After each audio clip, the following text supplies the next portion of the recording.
బాబాయ్ వాళ్ళు చచ్చిపోయి అనుకుని పోయినాట ముసైతాను చచ్చిన నీళ్ళు పోయి నాకు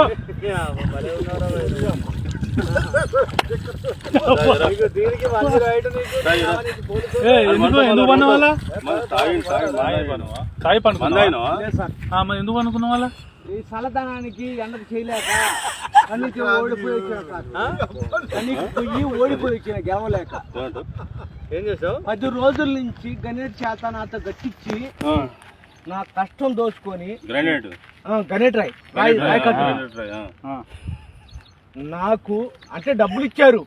కానీ క్షమ